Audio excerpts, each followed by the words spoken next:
akhir 33, saya akan menjelaskan. Negara Kesatuan Republik Indonesia adalah negara hukum yang berdasarkan Pancasila dan Undang-Undang Dasar Negara Republik Indonesia tahun 1945.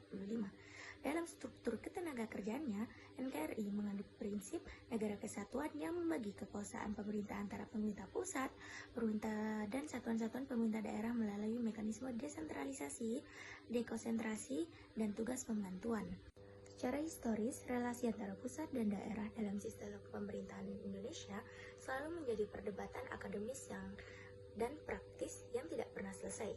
Hingga akhirnya lahirlah era reformasi yang membawa Undang-Undang Nomor 22 Tahun 1999 dan kemudian Undang-Undang Nomor 32 Tahun 2004 dan kini berlakunya adalah Undang-Undang Nomor 23 Tahun 2014. Undang-Undang 1945 Pasal 18 menyatakan bahwa Indonesia dibagi atas provinsi, kabupaten, dan kota, dan masing-masing punya pemerintahnya sendiri. Ini bukan sekedar aturan teknis, tapi pilihan konstitusional bahwa negara ini dikelola secara bersama-sama antara pusat dan daerah. Pusat dan provinsi. Provinsi merupakan daerah otonom tingkat pertama yang memiliki gubernur sebagai kepala daerah. Dalam hubungannya dengan pemerintahan pusat, gubernur mengemban dua fungsi konstitutif yang secara teoris berbeda, namun dalam praktiknya saling beririsan, yaitu yang pertama sebagai kepala daerah otonom dan yang kedua sebagai wakil pemerintah pusat di daerah. Dalam fungsinya sebagai wakil pemerintah pusat, gubernur melaksanakan urusan pemerintahan umum, mengordinasikan penyelenggaraan urusan pemerintah di daerah provinsi, menimba dan mengawasi penyelenggaraan pemerintah daerah kabupaten atau kota, serta melaksanakan tugas dekonsentrasi antara provinsi dan kabupaten atau kota. Secara konstitusional, kabupaten atau kota adalah daerah otonom yang setara dengan provinsi dalam konteks hak mengatur dan mengurus unsur pemerintahannya sendiri. Bukan merupakan bawahan hierarkis provinsi, namun notabene adalah daerah otonom yang paling dekat dengan rakyat adalah kabupaten.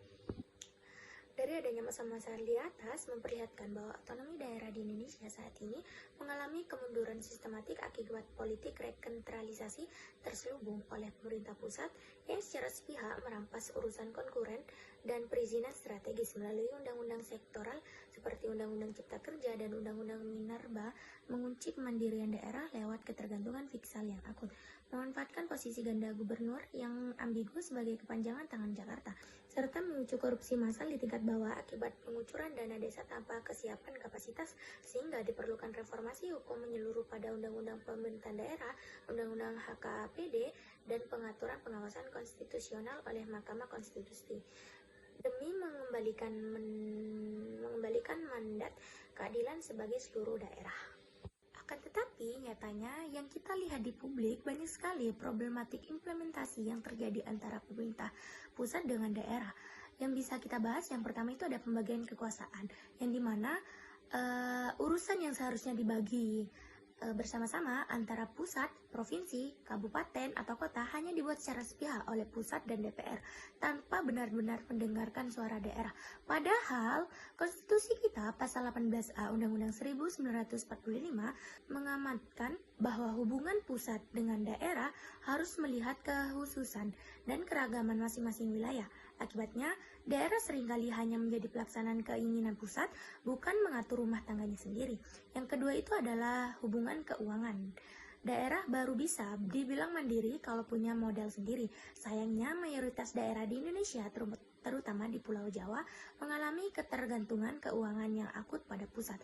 Pendapatan asli daerah (PAD) rata-rata nasional di bawah 25%. Bahkan banyak kabupaten yang 90% anggarannya disuapi oleh pusat.